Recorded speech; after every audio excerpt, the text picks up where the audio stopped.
Phase 1.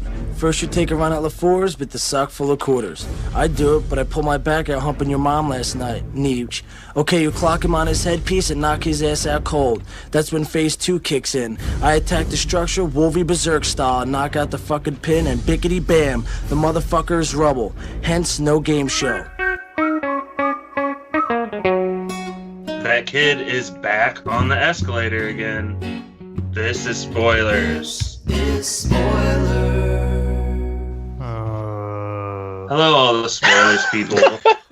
We have a full house tonight, including some people that are here in person. There's 4 of us in person and 2 people remotely logging in. Let's start with the people remotely logging in. Pappy, you're joining us tonight, creator of Spoilers. How are you doing? I'm doing good, Josh. I'm really excited to talk about this movie you picked. Thank you. I don't really have a starting question. Do you have maybe a favorite or least favorite character you'd like to point out from the movie Mallrats? I just find it's interesting. Mallrats is the 3rd best movie that has Stan Lee and Michael Rooker in it, which is quite an accomplishment considering there's probably only 3 ever. You don't know LaFour's is? They don't know LaFour's is. Brett, where are you recording out of tonight? I'm recording out of Fort Wayne, Indiana. Cool. You sound a little dour. Is everything okay? No, I'm fine. Our AC went out like 2 weeks ago and just really hot. Woof. It feels like your house, Josh. That's just because of my wife's choices. Not I because... know. Did you have a favorite or least favorite character you'd like to mention here? Oh, my favorite character is definitely Brody.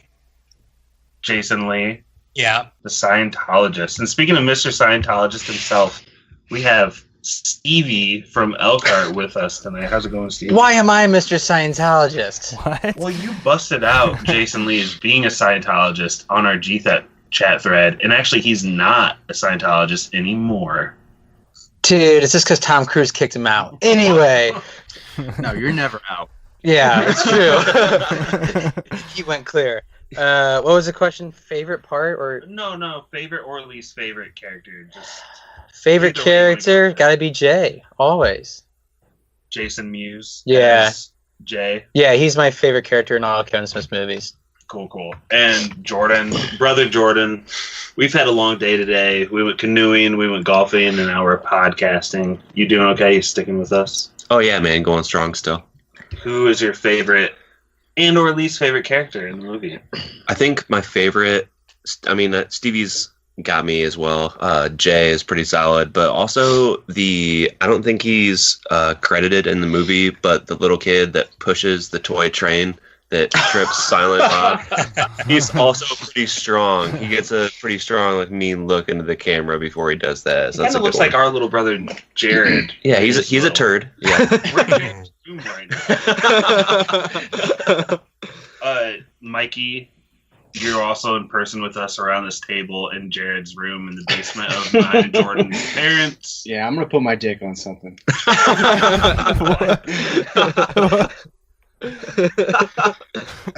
My favorite character is probably Brandy because she was the most likable character, and still hot. Yeah, and everybody else was kind of awful. Question: which one is Brandy? The one Claire that, Forlani. the one that She's on does the the game show. Oh, okay, yeah, Not she's. Shannon Doherty. So for some reason, yeah, Mikey all of a sudden likes altruistic characters in movies. Yeah. I think this is like a Mikey trait. No, I like bad people. In movies. I just don't like any of these characters in this movie. Fair enough. Let's get into the movie. If you've been following us on social media, the group has been having a little bit of a split with Mallrats. I think generally I can speak for us and say Brett and I like it. We're a few years older than the quote babies. Mm-hmm. Don't like it. Y'all some grungy Gen Xers, and you know it. We're millennials, actually, unfortunately. We're like first millennials, but actually like Way better. this movie is definitely very Gen X. I mean, Thank you. I will admit that, but those are the people that we grew up looking up to. So I you can understand. see but everything starts in New Jersey, and depending on what version you watch, it's either going to start at a governor's ball or it's going to start in Brody's basement. Just real quick, can we go around here and just what version did you guys all watch this time when you watched it? I watched Brody's Basement. I have not seen Governor's Ball. Okay, good for you. I had it downloaded, but you were like, "Don't watch it." I was, yeah. So I didn't. This is the first spoilers movie that I've paid to watch outside of theaters, and I watched the original theater version. I also had to pay to watch the original theater version. And Mikey?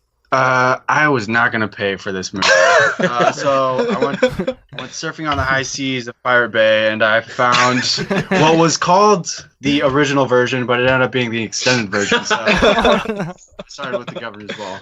To be fair, the extended version, I think, is like the version he put forth to test audiences. Mm-hmm. And so that might be original in some respects, but like test audience were like, this is shit. And now even when Kevin Smith released that version on the 10th anniversary of the movie, or maybe it's 15th anniversary. You know, Brett? Mine said 10, but man, I think it's 10.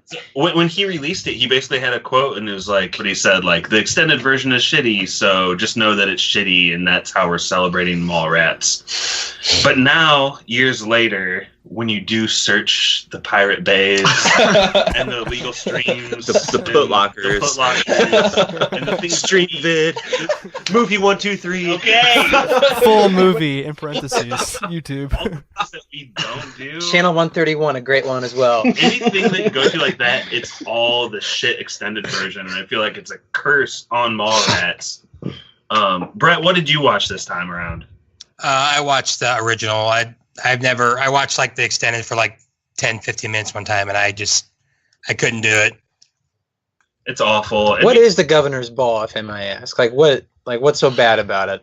Mikey, this is your, I think, first time watching the movie. Explain the first 15 minutes. I don't know all of the differences, but Josh said that the first scene is totally different. So the first scene of the extended edition is Claire Forlani, who plays Brandy, is like doing homework on top of a roof. She's studying the stars or something, and her boyfriend, I don't know that guy's name. TS is up there. Loser.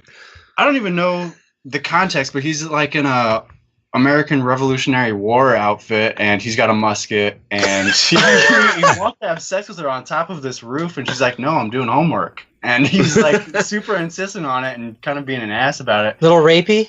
And then, well, he kind of flips out on her. He's like, why are you always being such a bitch? It's like, oh my God, I'm doing my homework. And he gets his musket caught in her hair for some reason, and it goes off, and it shoots at this woman who funds the game show towards the end of the movie. I think she's the governor. She's the governor, I believe.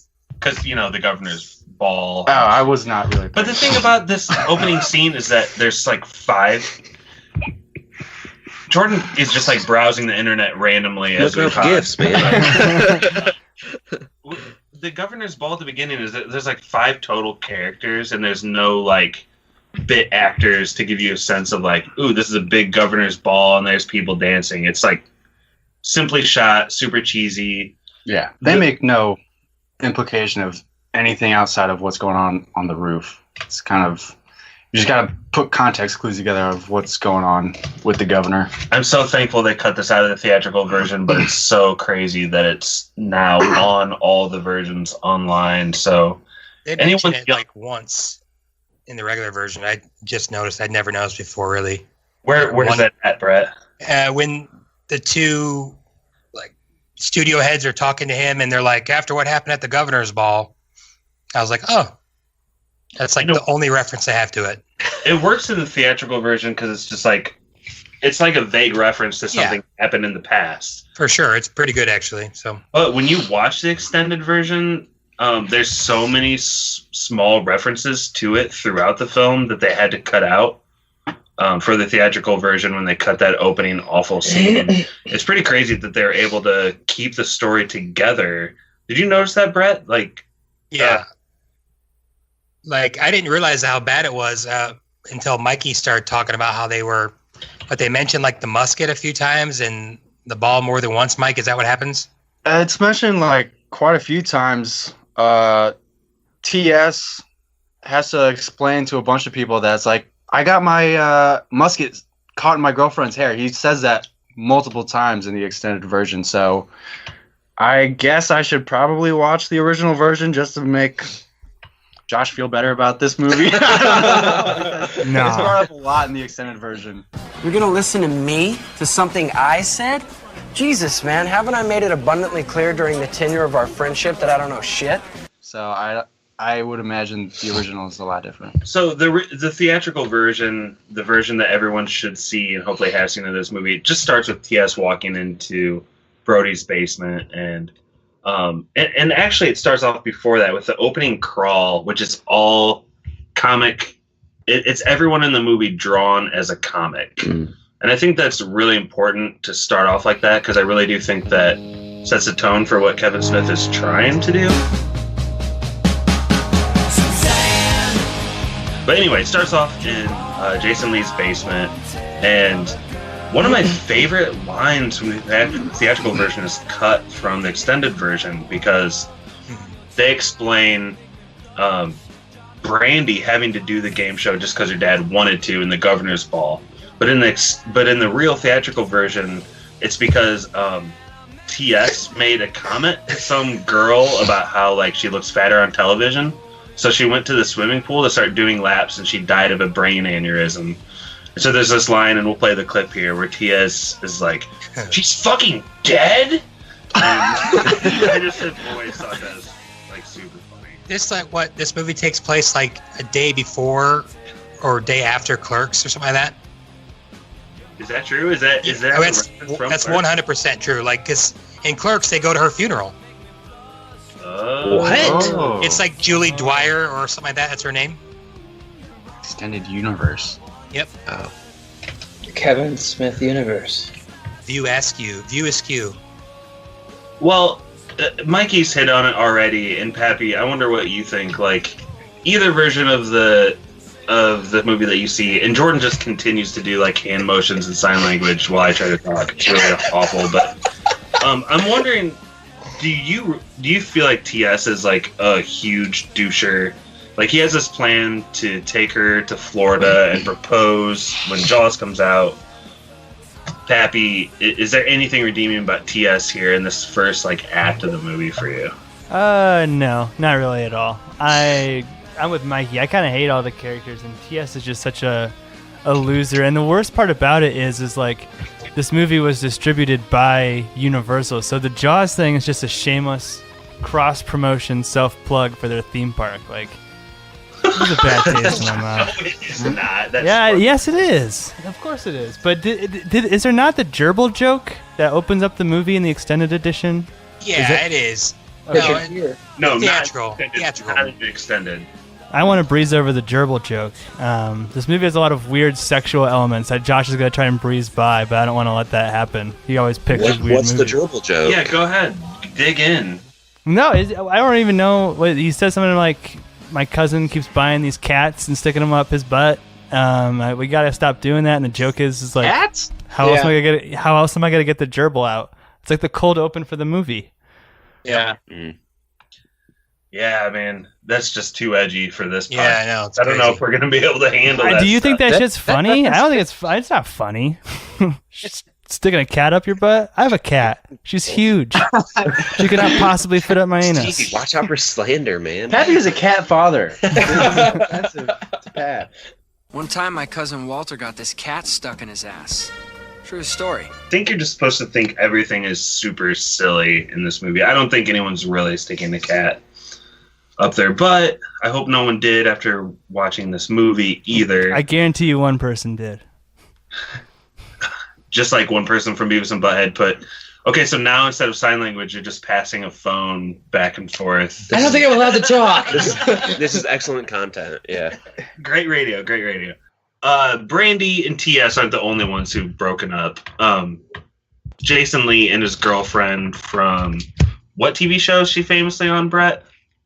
90210. And they make fun of that quite a bit in this movie too, right? Kind of some sly ways. At least one reference when he calls her Brenda.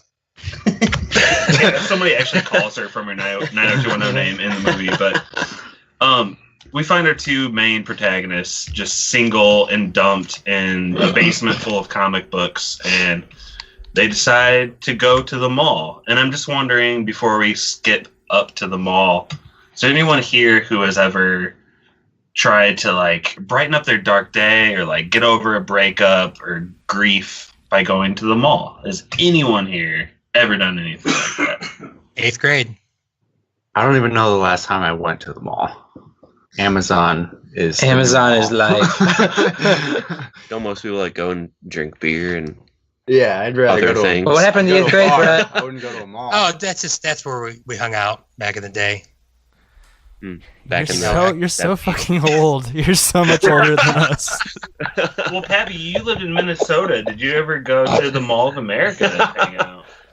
I did not He's been to the mall that they filmed this movie at. I've been to this mall. Yeah, this mall's in Eden Prairie, and I lived in a very close suburb called St. Louis Park. So I had gone to this mall to buy like shoes or something once, but I had not seen Mallrats at this point. Otherwise, This isn't even filmed in New Jersey? No, No. not the mall scenes. The mall was too. The malls in New Jersey were too expensive, so the rest of it's in New Jersey. Kevin Smith's such a hard-on for New Jersey and then doesn't even film a movie in New Jersey. Mike is the first person on earth to be disappointed that something Well, wasn't in he New Jersey. brings it up in every movie. This guy always reps New Jersey, and then he doesn't even film the movie there. It's like The flea market's in Yeah, New Jersey. Yeah, there's quite a bit filmed in. the shittiest part of the movie is in New Jersey. yeah. Is there? I mean, the shittiest. That's the shittiest. No, like the mall. That mall's like shitty. That's like the joke in the movie that it's. Yeah. But I don't think I've ever just gone to the mall to be like, let's go to the mall. It's typically like, oh, I need shoes, or oh, I need to get socks or a tie real quick. It's just kind of in and out type deal. I think maybe that's like a point of disconnect. Like we said earlier, Brett and I are a couple years older than you, and we lived in a place in the United States where the mall was kind of cool for a little bit. Like Concord Mall. clearly, Those yeah. cookies were so good. Concord Mall, the best cookies. Ben's pretzel. But is it part of the? Is it part of the mark? Wait, what is it? The Eatery? food court? Is it part of the, yeah, it's an anonymous. It's a separate eater. There's no food court in the Concord Mall. Right when you walk in, the main entrance, like Enzo's, that's my jam. Enzo's in an autonomous unit for mid-mall snacking. Yeah. Enzo's is surprisingly good pizza for. Oh, yeah. pizza. But I think that's a little sad that there's not like a commerce place to hang out and everything is just Amazon now. I mean, whatever, 2-day shipping is great, but something's lost here. I think this movie shows a little bit of what has been lost in malls all around the country and probably world, just closing left and right, much like Concord Mall, the one we just mentioned, has. Concord Mall needs to be burned down. Whoa. There's nothing Mike going is on. going to be for- leading the wrecking There's ball. nothing going on for Concord Mall. R.I.P. Expo Tower. So they get to the mall, and Jason Lee has his like little beverage cup, and he like right when they walk in, he kind of like spills it as Ben Affleck bumps into him. What, you want to say something? Yeah, about a million things, but I can't express myself monosyllabically enough for you to understand them all. And this is probably the biggest actor that's in this movie. Ben Affleck is like kind of a bit. Was he an Oscar winner yet when this came out? No, he was not a very big actor at the time. Well, he was kind of big. Days of Confused, though, came out before this, right? No, I don't think so. Wait, no? I thought Days was 92. That's possible. What do you guys think of Ben Affleck? 93, you're right. Not necessarily a whole performance, but like entrance into this movie as like. I think this is how Ben acted before he got famous. I think this is how he really was. He's really good at it. Yeah. It's a really weird entrance because it's like set up that way. It's like it's not very organic. It's like, okay, run into him real quick, and it's just very odd. Act like you're not looking and bump into him. Yeah. I think right away we get into really how this is Kevin Smith's way of making his childhood and teenage years a comic book movie. He's like making a comic book movie out of his mall experience as a kid. So he's got to have like one of the main baddies come in right away. Brett, who do you think is the number one baddie in this movie? Mr. Svenning. Mr. Svenning. So proper.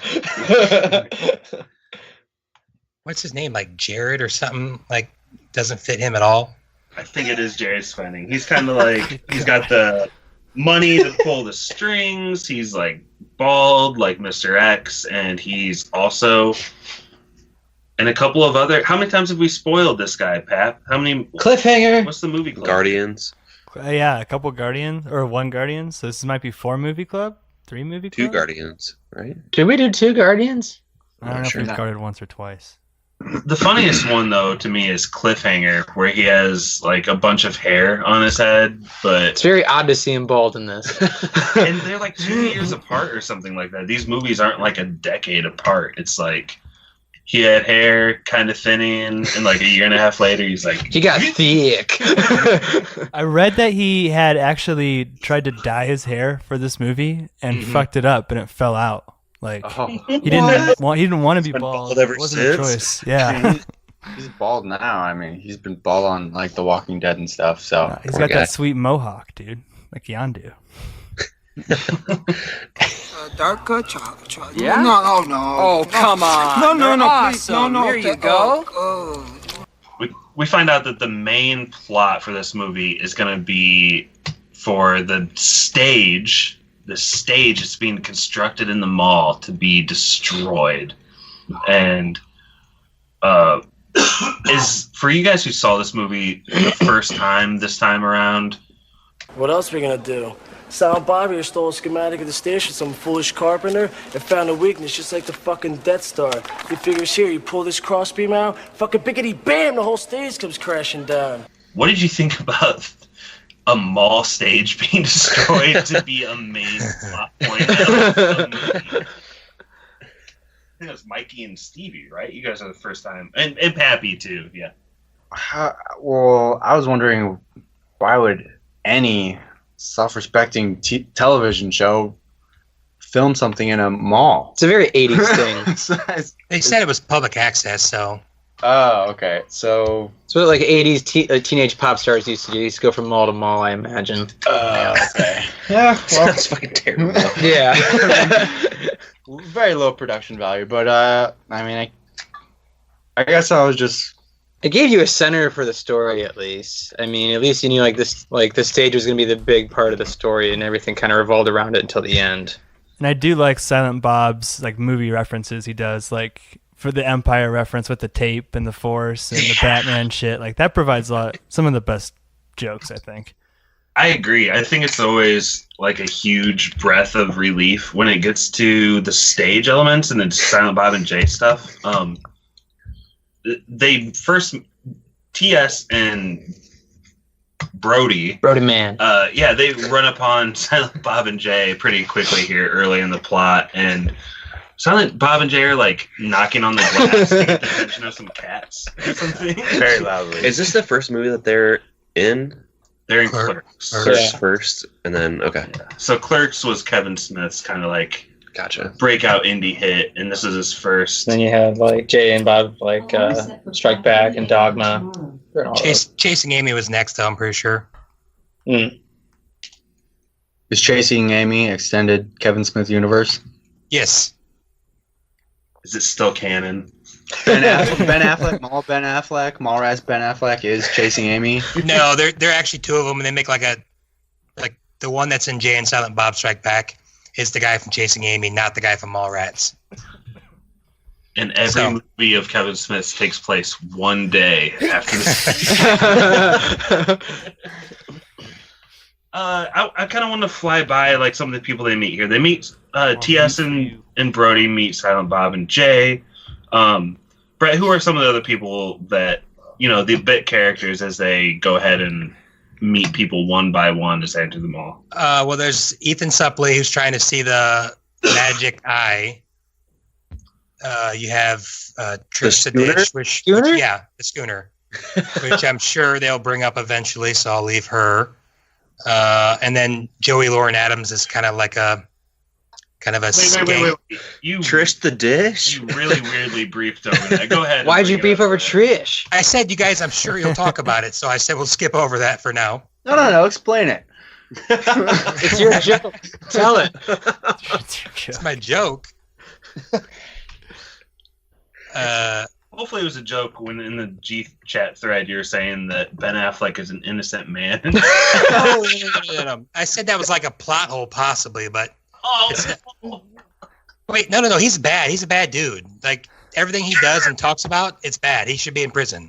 Let's get to that later on. Anyway, they meet Trish the Dish, and Trish the Dish is a 15-year-old that looks like she's 30. So they say later in the movie, but she's a 15-year-old doing an expose about men and their sex drives.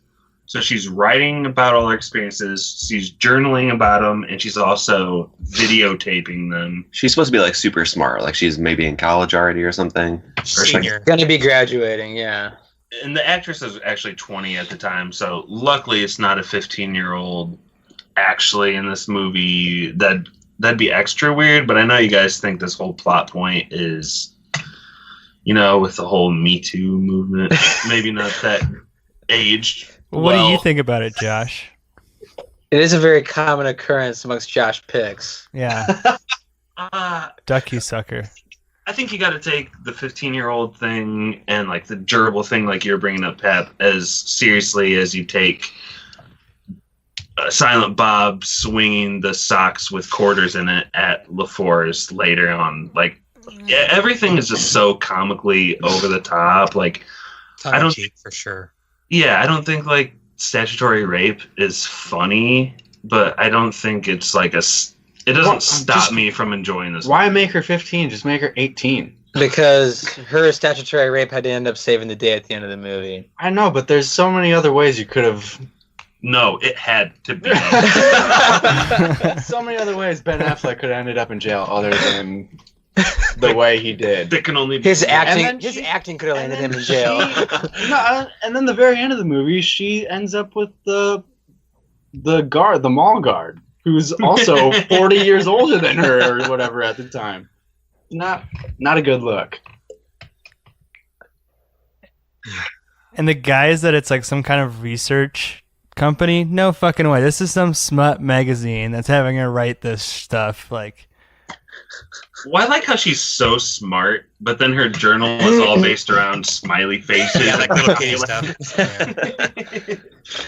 Doesn't make sense at all. The guys like walk around the mall for quite a bit, meeting people, and finally we get Jane Silent Bob's like first time at trying to destroy the stage, and we've kind of touched on it a little bit, but basically that quick plot point is Jay raised an open fist at a little kid for like no reason at the beginning of the scene, and then when they try to carry out the plan, that small kid throws like a skate. Silent Bob is the one that raised the fist to him. Oh, sorry, yeah. Silent Bob. Kevin Smith raises the open fist, and the kid like throws like a little like choo-choo train thing that he slips on and ends up like skating into a changing room. Yeah. Yeah, so it's his first time chasing Amy as he breaks into her life. Nice.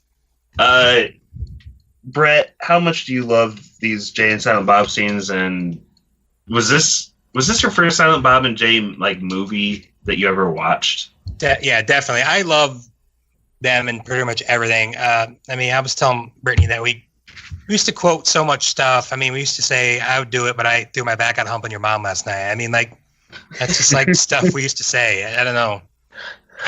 And I don't know. I love them. I was telling Jordan earlier today, I think the first time I ever heard the term smoke a bowl was from this movie. I definitely didn't know what it meant when I first saw it in like 6th grade or however old I was. I was like, a bowl? What's that? Yeah, definitely not.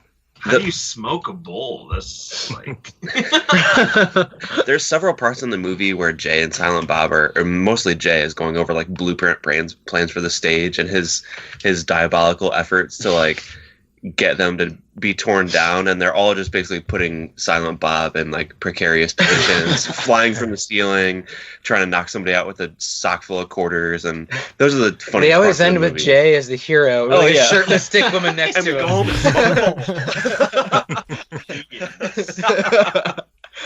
The movie moves on, and Jason Lee and T.S. Is it Jeremy? Oh, Jeremy London, yeah. Jeremy London, yeah. Bless her. How could they not get his brother for this? His brother is a better actor, but then again, so is everybody else. Pink from Dazed and Confused. They're twin brothers, and what's his brother's name? Jason. Jason's actually like a decent actor, and Jeremy's the one that faked himself getting kidnapped to get famous again. That's what you said. Did you like look that up? Is that true? No, that's a true story. Allegedly. Well, you said that it might have been, and then I never heard if you like. I never said might have been. I want to hear. You said, "Isn't he the guy that?" And then that's all you said. I never. Yeah, it was kind of like, "Isn't he?" It was kind of one of those things. I thought you guys all knew about this. I don't. Do tell. I mean, I just off the top of my head. Let's go here. Well, as he typed into his phone. Yeah, he's like story. Just off the top of my phone here. Never that one. Anyway, keep going. Yeah, we'll go into this next segment. I think we're well out of Act 1 into Act 2 here, while Brody and Quint, T.S., they both see their girlfriends at different times and try to kind of in their own way get back with them. I think Brody's attempt to get quote Brenda back in that like little like strip mall where she's searching for stuff is like super pathetic. The conversation basically ends with Brenda saying like, I've put up with so much of your crap, including dressing up as like Minnie Mouse during the prom. Who did she dress up as? Some superhero. Does a strip tease to Mighty Mouse. Oh, yeah. Tease to Mighty Mouse. I don't want to keep going back on there, like, tries to get back with the girlfriend throughout the movie. Do you guys just... Is it just kind of pathetic to you guys? Super pathetic. Yes. They're such big losers. I mean, they keep trying so hard, and they obviously have nothing going for them. It's like, just let these girls go. Dude, they're like 19 years old, man. They're making the worst excuses to try and get back with these girls, and it's... I mean, I don't know who to root for because I don't know who the main character is. I still don't know who the main character of this movie is. It's definitely T.S. and Brody. Yeah, I think they're kind of co-main characters. They picked the wrong characters. Yeah, it should have been about... Should have been... The main characters are T.S. and Brody, but the plot, it revolves around destroying the stage, which is Jay and Silent Bob. So it's like, this movie makes no sense at all.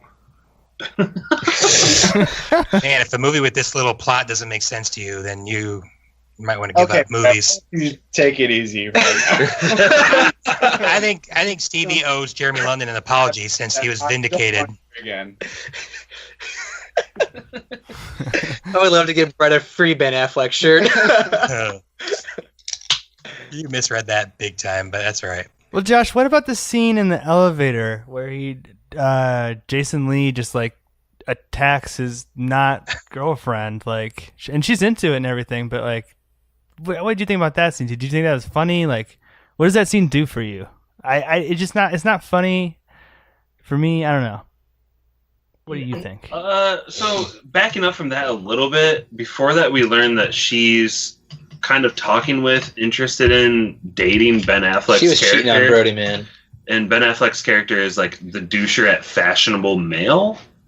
And so, yes, Jordan. Well, she breaks up with him that morning, and they're already like about to bang at the mall. She's already met his mom. Yeah, and already met his mom. So why would I think Stevie is right. Like, why would you want to get back with a girl that was cheating on him? I'm not sure. It's just a weird thing. She said she wasn't cheating on him, though. I don't think she was cheating on him. I don't either. Oh, she said she would say that. Yeah. She's dating Ben Affleck, then bangs Brody Man in the elevator. You can trust her. I mean, I guess that scene, for me, it shows that she's ultimately attracted to Jason Lee, but trying to, like, get away from him, if nothing else, to teach him a lesson. because he needs to grow But up. why is she attracted to Jason Lee? Because he's Why? cool. High school He's sweethearts, man. such a douche. He's cool. Cool. He's not cool. He's cool, man. He's real cool. The basement. Okay, He's here's- playing Sega Genesis Here's a or whatever. yeah, that's like a huge disconnect I think Brett and I have with the rest of you is Jason Lee in this movie is fucking cool. Yes.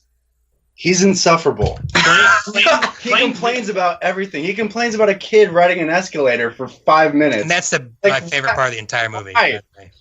Why? because he hopes the kid dies in a bloodbath or something. I hope his pants get caught and a bloodbath ensues. Something completely different, and all he seems to muster up is about this kid on the escalator. He's worried about him. He's worried about him. Yeah, that's how good of a guy he is. Why do you guys think he's cool? Because he likes video games more than girls. Because he just has a laid back Understandable, attitude. I guess. He's funny. Here's the key point. You were younger than Jason Lee when you first saw this, so he was like an older guy who had a hot girlfriend, who had a bunch of video games and comics. So he looked cool to you as like a whatever you were, 12. I agree. I totally Yeah. agree with that. We saw it as an adult for what it was, which is a piece of shit, not good protagonist. And when he's trying to keep his relationship together, he's just coming off as an asshole. He's not making any case for himself to He's a douchebag. be a good He's boyfriend. He's a man. He's a cynical man baby. I mean, that's what he is. I don't. No, we're not saying he's not. Baby. But you said he was cool. You said he was cool though. He is cool. Super cool. I think that's part of his arc, though, is that he finally has to like let go of his coolness, even if it's just briefly at the end of the movie, to like actually sincerely ask for her hand back instead of like all the sarcastic backwards ways that he normally does it throughout the movie. So I do think that his arc has an end. And I do think there's a difference in watching this movie in the early aughts or late 90s versus For sure. now when I would say the age makes more of a difference, like Pappy said. what do you guys think of like the bit characters that they run into throughout the mall in general? Like, did you like that way? The schooner bit got so old. They kept falling back on it, and I didn't laugh once. I mean, they must have played that joke at least 4 or 5 times, don't you think? You didn't even laugh when he told the little kids that the Easter Bunny isn't real. That's No! just the guy in the What? suit. Kid at that age still believes in the Easter Bunny. Whoever believed in the Easter Bunny? I had seen this movie when I was pretty young because I had seen it when Josh was watching it at our house, and I thought it was really funny when I was like 8 or 10 or whatever. But seeing it now is just very much like, whoa, man, why are you blowing up on these kids? And also, a schooner is a sailboat, you fucking idiot. But I do love Jay and Silent Bob and everything they did. Yes. I'll say that, yeah, Kevin Smith's not dumb. Like, some of he's trying to like write these like setup and payoffs, like, Yeah. but they don't really work. Like, what does the schooner guy do? He just like rage punches the stage. That's his whole thing. He just loses it. To make the force work. Yeah, He's setting up the joke. They spend so much time setting up the joke. You got to do something better than the poorly acted rage punch. It doesn't do it for me. I think it was a headbutt.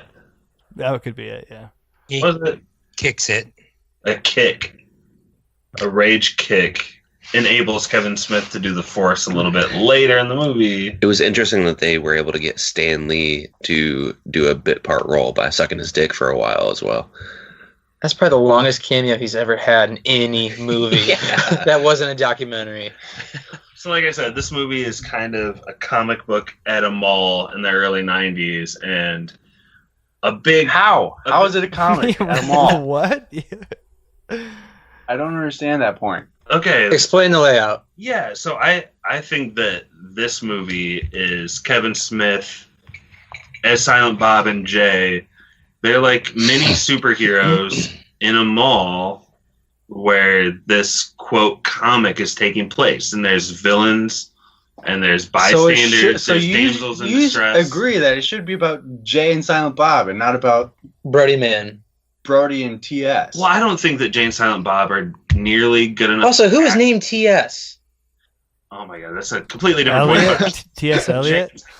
I don't think Jane Silent Bob are good No, I know, but enough who would ever? Sorry, keep going. Dude, you not get all the Jaws references to the names? Like, did you not pick that I up? understand Quint. Yeah, it's just TS stands for yeah. the shark. the entire damn movie. It's not, but this is Universal cross promoting. This is like, hey, like I'm sure Kevin Smith likes Jaws. No one fucking hates Jaws, but I'm sure it's not like his first choice of what he wanted to put in. Like, and the fact Well, like the he put all last his shot of first the choices the in. last shot of the movie is like the fucking orangutan wearing a Universal sweater. Like it's so on the nose. Suzanne. As that sweet Weezer plays in the background, what I was going to say a second ago is I don't think Silent Bob and Jay are ever going to be good enough actors to carry a film. So I think he makes like a subset of. I think T.S. and Brody are also supposed to be kind of heroes, but they're more like laymen. And in my opinion, this is his version of a comic book taking place in his like late childhood. That's like how I view the movie and like how over the top everything is and how just cartoony it is in general. I completely forget where we're at in the plot. Let's skip forward to that Pretzels? No, we got to hit the flea market. So eventually, T.S. and Brody kind of rage quit the mall and decide to go to. They get arrested and thrown out. They rage quit. And they go to the flea market to seek answers. And Jordan, how do they attempt to seek answers at the flea market? They go to a fortune teller who is also a topless fortune teller, and she ends up having a third nipple. A fourth one? Aren't there four? Didn't she have two? Three. Is this three? She had three. Oh. And she tells them some, I don't know, she charlatans them into believing what she says, and then as soon as they leave the tent, she like pops off the third fake nipple. Like, works every time. Well, and First she eats of it. all, yeah, she eats like fuck yeah. she eats like the pepperoni. Have you guys ever I think gone to a it's gum. fortune teller or a palm reader? Nah. They do not work.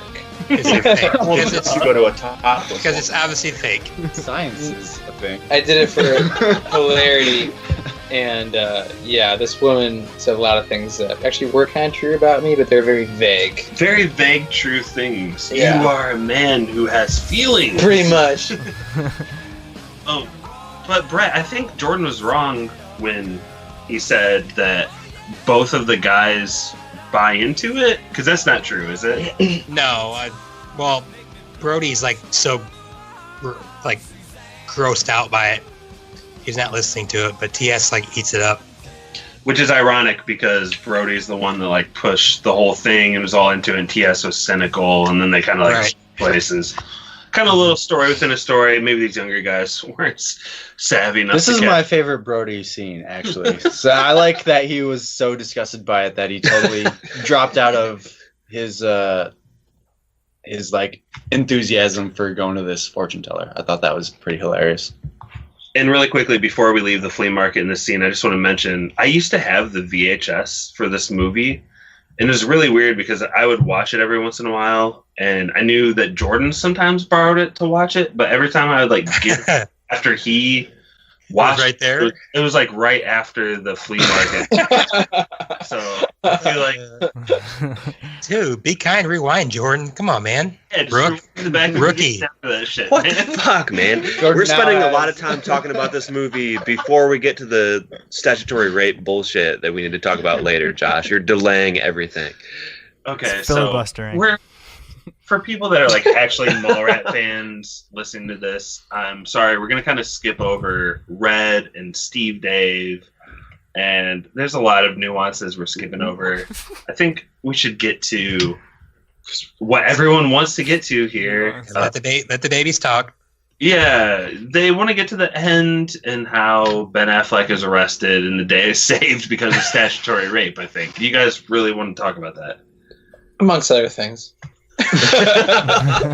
So, okay, to set up the scene for who hasn't seen Mallrats, and I'll do this super quickly, Brandy has to do this television show, and she's going to be like auctioned off to a suitor. And instead of just being like mature about it, TS and Brody, with the help of Silent Bob and Jay, get the other contestants high and pass out so that they can now be the contestants. And did you guys also hate Jason Lee in his answers in this part of the movie? His answers as a contestant? Yeah. I don't hate the answers as much as I hate the crowd reaction to the answers. Like the crowd, it's so over proportional to how clever it is. They're just going crazy for everything he's saying. It's so stupid. But that's part of his arc too. Like he wants to be the television star, and as the hero of this movie, like that arc has to work out. So they got to like eat out of his palm. But what is the third contestant's name? I think it's like Gil Hicks. Gil Hicks. Brett, why do you know that? I've seen this movie 25 times. That's why. He's the Dante's brother from Clerks. Yeah, Dante is Dante Hicks. They're supposed to be like related or something, you know. Yeah, but it actually is Dante from Clerks, and he's gained a little weight, and he has some line where he's like, "What would your first kiss be like?" And he's like, "I'm like a jackhammer. I'm like going there rough, but I fix things," or something like that. You're not the same. Oh, you've changed. You're not the same. And then like he has a couple lines like that, and then Jason Lee just like totally undercuts him. Like, I can't believe you're like you will even try to say this shit. I don't know. I thought that stuff was like pretty funny. Again, from spoilers, just kind of sorry about the audio quality of this pod. Hopefully, you guys have stuck with us this far. They go through several questions here and describe how this scene kind of culminates. So it takes a surprisingly long time for Brandy to realize that that's TS and Brody. It takes so long. I mean, I know she's not expecting them. It's your boyfriend and his best friend. Especially right. Jason Lee. Jason Yeah, Lee. like Jason Lee's so obviously Brody. Too. And then it gets real corny, and he asks her to marry him. What, Steve? No, it's just it got corny as shit, like you said. Yeah, like I'm just a guy asking a girl. Yeah. It's like kind of like seems like un-Kevin Smith-y to me, like to use cliche lines like that. But yeah, that's how it culminates, and they get married, and apparently they still get to go on their trip, even though they didn't follow the rules of the game show at all.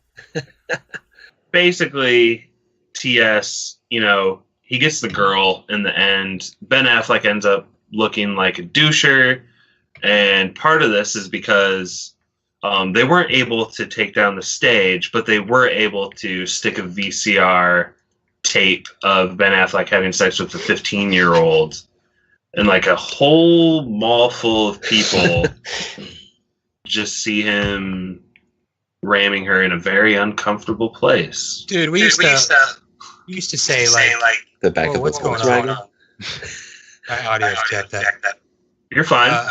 We used to say call me Donnie and who's your favorite new kid, and so what? Wait. Who used to say that? Me and my friend Steve. Don't make me get loose now. I mean, again, this was like our movie. I mean, high school. It was really big in high school for a lot of the people I hung out with. So, Yeah, we used to just say that casually to each other. Yeah. Brett's last podcast. Thanks, guys. It's been fun. I guess episode 200's done then. Oh No. Cameo. No, I'm not doing a cameo watching that movie. Brett's gonna watch the movie, but he can't talk on the pod. No, come on. Like statutory rape is literally showed in the movie, and someone, who is it, points at the screen and they're like, she's only 15 years old. That's and Brody goes, yeah. And Ben Affleck's like, I thought she was 35. And he goes, 15? I thought she was 36. Tell me you wouldn't have popped her. How come it's funny when Brett says it, but not funny when Jason Lee says it in the movie? Is it because he's a Scientologist, Stevie? No, it's Scientologist? just... It's hilarious that I know Brett isn't even looking at a screen. He's reciting all of these lines. Yes. Yeah.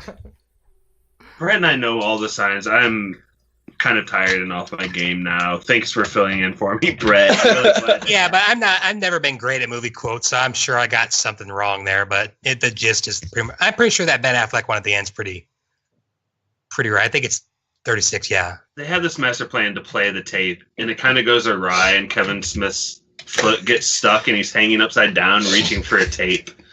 And he's trying to reach for it, and early in the movie, he'd been trying to use the Star Wars Force that Rian Johnson ruined, and as he's reaching for this VCR to grab it, Willem rage kicks the stage, and things jostle. Defies physics. He wiggles. Yeah, the whole It stage, does pop up. Yeah, that's ejecting a video. Dropping a video, and he's able to catch it and put it in and press play, and thus the whole day is saved because I guess just seeing how big of a jerk Ben Affleck was made everyone's girlfriends like them better, right? yeah. That dude was looking at life in prison. He's not a jerk. He's a rapist. No, you brought up a good point. It's like, why did this video result in the girlfriends getting back with the ex-boyfriends? It doesn't make any sense. They're still douchey characters. It's like, I know that Brody is based off of Kevin Smith because at the end there's end credits and Kevin Smith is like, thanks for thanks his girlfriend at the time and his parents. He says thanks for blowing your load or something, and my mom. He says thanks for having sex with my mom or something at the end. If there's end credits, you gotta see it. And then he also says like thanks for sticking with me through all of my brodiness or something in the end credits. So Kevin Smith sees himself as Brody. Oh, for sure. You And tell that right off the bat. That's why he wins the girl back, because he's the good guy, and it's a comic book movie. I don't think it's like because But of what have his, they done like, to merits. redeem themselves? He's just cool, and he does have like a sincere moment. He dips into sincerity for like a tiny bit, right, Pat? Just a little bit. I'm just confused that you keep calling this a comic book movie. It's not. It's not a comic book movie. It's a circle jerk about comic books, but it's not a comic book. It's the original comic book movie. I think before Blade. Explain What? yourself. What? No, Josh, you mentioned this the other night, and I have been trying to think about it in this way. And if it was supposed to be a comic book movie, there'd be more like It's structured it'd be like a a little comic bit. book. Wouldn't it be a little bit more like stylized or something? I know it's low budget. but- No, it wouldn't be because it's in a mall, New Jersey. It's just, I think it just has all the beats of comic books. Doesn't look like fucking Thor. It doesn't look like First Thor, maybe. Infinity War. I'm not expecting it to look like fucking Infinity War. I'm saying like, It's a goofy. wouldn't they make it like in a square frame or something like that? Or do side-by-side panels from No. time to time. Mm, That would they be would- nice, yeah. What they would probably do is make a grappling hook scene or make an intro that shows all the characters as animated. Oh wait, But that's also characters. not the main character. That's Jay and Silent Bob doing those things. It's not the main characters of the movie. This is where the focus of the movie is like so off. It's like all the cool stuff happens to Jay and Silent Bob, But it's which so is played far by and few Kevin- between. which is played by Yeah. Kevin Smith. But Kevin Smith is basing himself off of Brody. And I think I totally see your point. And I think one thing I find endearing about this movie is all the poor performances. Oh my god! You're the worst. Oh my god. I'm serious. It's like TS's horrible acting cracks me up so much. every Claire time. Forlani's a terrible actress too, but she at least has an excuse. She's British. TS is a non-factor in the movie for me. TS is so He's a garbage. background. Yeah, TS could have 0 lines in this movie. I wouldn't even know. We're really running long in the pod, so we got to kind of wrap it up. Yes, oh, God. yes, Stevie. This has actually been a really fun pod. Kind of sad to see it come to a close. What other movies featured rape that Josh picked up? Ducky-Sucker. Ducky-Sucker, there's another one too. The only ones we've ever done have been picked by Josh in 200 episodes. That is completely Pulp false. Fiction had a male rape. True. Oh, yeah, Pulp Fiction 3. Pulp Fiction had a male rape. Josh. Mallrats had the statutory rape. Ducky-Sucker had the forced rape. Well, you guys laughed about Bill Cosby rape for 10 minutes on the Jack podcast, so you guys obviously think it's funny. We did not laugh at it. No, you guys were cracking up. Just when they don't get Gen X humor, that all of a sudden they use. Jordan's going to some side combos. Jordan's side combos are great. He's our lawyer. He is our lawyer. Good Lord, man. Not everything needs to be on the mic. If you want to get roasted, I'll roast you. Roast me. What are you saying? Just say it out loud. No, man, it's all good. Man, brother Jordan really busting my balls today. Is there anything else you guys want to hit on that at the very end of the movie? There's two super funny scenes I'd like to quickly hit on just because I think they're super funny. There's a quick scene where Svenning is trying to show a stagehand my God, where to put the podium, and he starts like stamping on the stage, and that makes me laugh every time. He punches a hole in it. And then there's also the pretzel, like the chocolate pretzel scene with the stink palm, and like basically he puts his hand in his butt and then puts his hand in Svenning's mouth. That's like the quick of it. Are there any other scenes we skipped that you guys, for better or worse, would like to bring up? I hate movies that show close-ups of people eating, and also that's gross. It's my least favorite thing in the world in any film. It just drives me up the wall. And also, like when people have like dirty hands or like stuff on their hands, it freaks me out in film. That whole talking about the pretzel scene? whole pretzel thing was like sending me up the wall. It's supposed to be. I know. Ducky-Sucker also featured an extended eating up close scene. Like, squirm. Like I can't describe that enough. He was licking his fingers and it just so gross. Jordan, did we skip over anything? No, we've hit it, man. Jordan's like super pissed at me right now. Mikey. No. I don't have anything else I want to bring up. I just like can't use deliverance now.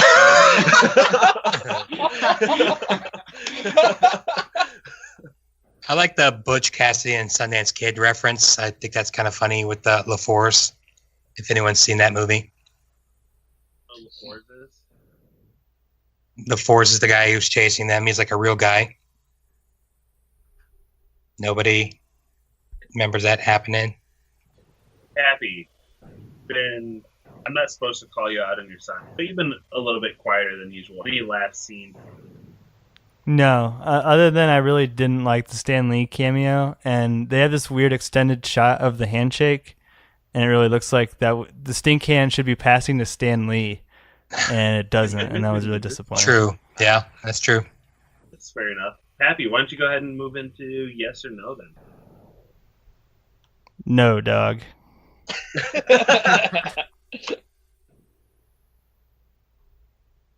You did say you liked it more the third viewing. That's all I got. No, dog. Good analytical view of the movie. Why is it a no dog, I'm glad you really got into it. I'll give a little bit of Pat back. Pappy did not want to be on this podcast. I didn't want to be on this podcast at all. Pat went to Peru to get away from this podcast. That's true. Pappy was grumpy for about 2 months because he had this upcoming Peru trip. He downloads Gone with the Wind and Godfather, and then watches those two, then Mallrats on this 13-hour plane ride. Mallrats. And then he fell asleep to There Will Be Blood. Mallrats isn't Gone with the Wind or Godfather. Could you not take a breath of fresh air and just watch a silly movie? What the hell's wrong with you, Pat? It was actually Gone with the Wind and Ed Wood were the two films that I watched before, not Godfather. But no, I there's so much to hate in this movie. Even if it is supposed to be some kind of satire on consumerism culture, it doesn't work. The performances are so bad, and Josh keeps breezing over the fact that the solution to everyone's problem in this movie is statutory rape, which is kind of troubling. I don't know, it's just weird. It's a bunch of dudes sitting around joking about it. So I don't know why Josh picks these movies. It's kind of like a weird thing that he does, but no dog for me on this. Yeah, you gotta pick some 80s puppet movies, normal ones. Yeah, like a normal person. Evie, what do you think? The first 70 minutes of this movie were a nightmare for me to get through. I kept pausing and doing other innocuous things with my life and coming back to it. The last half hour wasn't that bad, even if Ben Affleck's statutory rape did save the day. And the worst part is I do love Jay and Silent Bob and everything they're in, just not Mallrats. This is a no, never gonna watch again, no dog. Can I say one thing I liked that I forgot to say? This reminded me of a time when only 3 Star Wars movies existed, and that made me kind of happy in a way. Jordan. I forgot to mention earlier that whenever I see Jay and Silent Bob in a movie, he reminds me of like a stoner Jordan Schaefer. I don't know if that like rings for anybody else, but that's like who he reminds me of. But with that being said, I have seen this movie probably like 5 times because we did have the VHS tape around. Oh, we know. And there are boobs in it. But it's gonna be like a soft no for me. It's as I watch it as an adult, it's just there's not a lot of redeeming stuff about it. The parts with Jay and Silent Bob are definitely the best, but the rest of the movie is kind of all over the place, and it's kind of a take it or leave it, and I'll leave it. Mikey really should have been in the writing room. This movie should have been all about Jay and Silent Bob. It should have been. So typical no for Jordan. Brett, except for Boss Baby. I love this movie, and I hate everybody in here except for Josh. I think this movie is hilarious, and sure, if you want to blame it on nostalgia, that's fine. I actually credit it to I know what's funny and you don't. Can you go ahead and say that last line? Mikey was talking over your yes or no. Sorry, Brett. I said, I know what's funny and you guys don't. So that's what I'll just chalk it up to that. I'm so glad you came back with that line the second time. Thank you. I love it. So that's just, whatever. It's a yes for me. Solid, big time yes. Hard yes. Mike? Oh, yeah. Great point there, Brett. I'm going to go with the hard no here, bro. Take away all of the rape stuff. This movie's just not funny at all. So the rape stuff's funny? Why don't you be quiet here, Brett? Yeah, you can't talk about his You was quiet during yours. You be quiet during yours. I think Jason Lee, who's based on Kevin Smith in this movie, is insufferable. And it's not even like I hate Kevin Smith. I've listened to like a bunch of Kevin Smith podcasts. They're great. And yeah, he's a good dude. But whatever character he's basing himself off of in this movie is awful. The whole movie, I think, is just lost its focus because it should be about Jay and Silent Bob because they're the ones actively pursuing the main plot point in this movie. And T.S. and Brody are really awful characters, and I don't know why anybody would like any of these characters in this movie. Honestly, they're all really terrible people, and I know I watched the extended version, so maybe I should watch the original version. I don't know, but I just did not like this movie at all. Stevie shaking his head no. Well, you can't watch the theatrical version now. It's poison. It doesn't matter whichever version I see now at this point because I'm just going to go into it with a negative view. And you guys have like a favorite Kevin Smith movie? Well, it's not View Askew? I'd like to give my yes or no first. We know. Wait, a Smith movie that's not View Askew? Or just your favorite Kevin Smith movie, it's not, even if it's not View Askew. Yeah. Rats. Oh my god. All right, just go. Dogma's his best, though, in my opinion. Red State. Staunch State. Red State's my favorite, yeah. Staunch State. I don't think. Okay, so I'll go into my yes or no. This is Josh. I don't think this movie's aged perfectly. I don't think that the statutory rape stuff is all that great of a hinging plot point. It's kind of weak, but like this movie's such a hard rockin' Viggo Mortensen yes that like can't even contain it in my pants. We're all shaking our heads. I think they have visual. Throbbing, yes. Jason Lee is like, he's basically like the Fonz of the 90s. And maybe the Fonz gets cheesier with age, but there's always going to be a place to look back on that time period and recognize like what was cool. And I guess just because you're cooler than that now doesn't mean you have to like belittle what was in the past. And I really do think this movie was, especially like dialogue wise and just being free, and the looseness of this movie and the goofiness of it and taking weird risks and just the weirdness of it has, like I see this movie trickling down to a lot of cinema that I've seen since then. I know there's a ton of people that like this movie, and speaking of, on our Instagram page, I actually posted a shot of Jason Lee with Svenning. It's like part of the pretzel scene. No. And I said, thumbs up or thumbs down for Mallrats. Spoilers podcast can't agree on this movie, and it's causing some camaraderie issues behind the scenes. And so I'd like to read some of our people's submissions. Ian_AS, all he said was, that kid is back on the escalator again. And someone responded to him saying, we keep saying that to each other, my buddy and I. It's so funny. That was Brett. It was actually Bert Rules.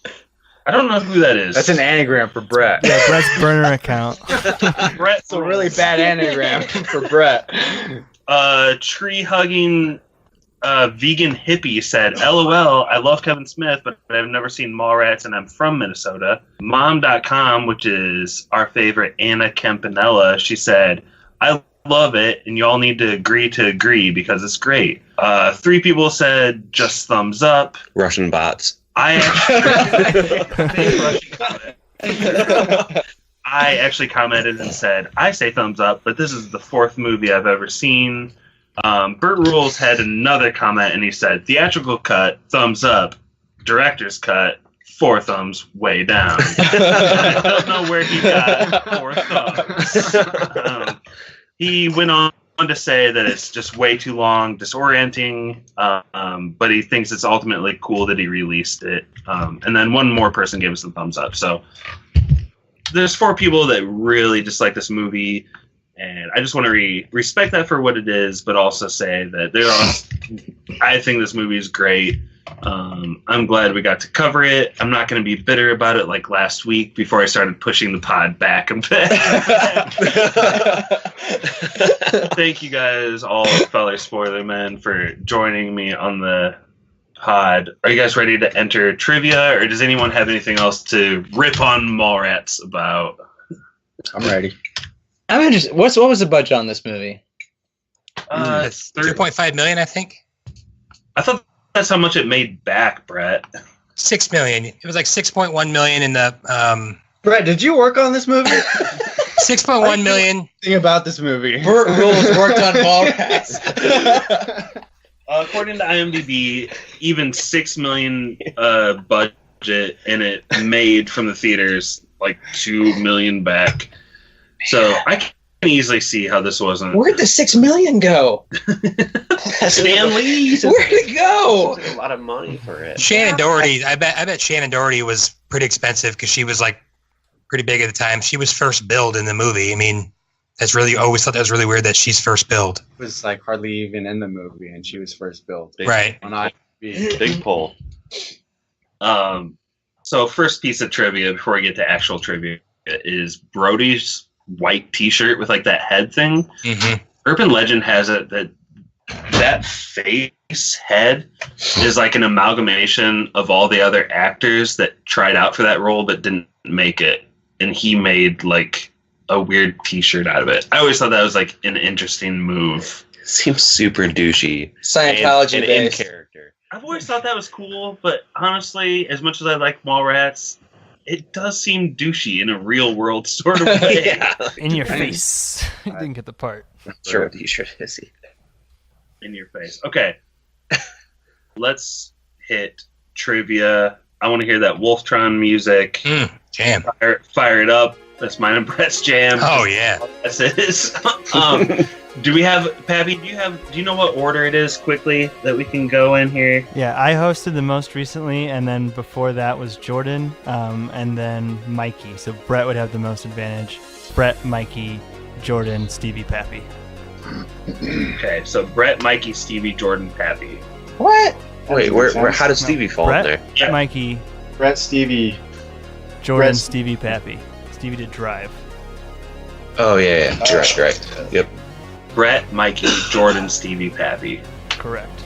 Okay, so this is not going to be Price is Right rules. I just want to get closest to, and let's answer in even millions to keep it simple. And my question is, what is Kevin Smith's net worth? So I think actually Pappy gets to go first. Pappy, go ahead and go first. $9 million. Okay, and I think Stevie is next. I'll go on the high. I'll go 25. Okay. Shit. Jordan? 27. So. I think it's Mikey, then Brett. Well, I know Kevin Smith had extensive heart failure, so I'm sure that's pretty costly. So I'm gonna go 15 million. You're really getting personal. No, I like Kevin Smith's podcast. Kevin Smith is on Joe Rogan all the time. It's great. Really great podcast. It's hard for me to believe you like Kevin Smith and don't like Mallrats. I like Clerks. I don't like. I like Jay and Silent Bob I just Strike didn't Back. like this movie. Not a big fan of Love statutory. Dogma. I just think Mallrats is like what Kevin Smith always wanted to do and was finally able to do. But anyway, Brett, you are last bet. We got 9 million, 25, 27, and 15. I'll go 16 million. Didn't really matter what you said because Stevie hit it right on the head. Oh. 25. No way. Woo! Nice. Get ready for some Tom Cruise taint. I would have thought Kevin Smith was worth more than that myself. I would have thought less because all of his movies tank. No, because of the heart thing, right? No, like you piece of crap. He never has a good box office. No. Fuck you. Fuck you with Mallrats. You just think all his movies are just box office bombs? I mean, they have been. Has he ever made money on a movie? Red State has got to be his best movie. And it made zero money. It made like $100,000 at the theater. But guys, a Jay and Silent Bob Strike Back cartoon and all the merchandise. Cartoons are expensive. Get your merch. Oh man. Okay, so let's toss it to Spoiler Man and give Stevie a quick second to figure out what movie. Oh wait, Twitter. It's your unicorns. And if you enjoyed what you heard today, subscribe on SoundCloud or iTunes. Please don't forget to leave us a review by searching for Movie Spoilers, clicking on the cereal bowl, select the Reviews tab, and leave us some stars and some words. That was Spoilers. Stevie, we really didn't have to go that break, but we wanted to give our plugs in. But you already know what movie. I was gonna go. There can only be one and go Highlander, but I'm gonna say Via Con Dios and go Point Break. Nice. Wait, which Point Break? The only Point Break that's recognized by all Point Break fans. China, Utah. Point Break. Is there another one? He's not coming back. We're going Keanu Reeves. Cop Out made some decent money. Cool. I can't believe you're choosing a 90s movie. You guys hate 90s movies. As Whoa. seen on this pod. Whoa. I'm a 90s guy. You were born in the 90s. He's had a couple successful Maybe movies. He has. Wait, what was that, Pat? Hashtag 90s babies. This is what I said. We're not all from the 70s. Brett and Grungy Gen Xers. Because being old is a sin, and that was Spoilers.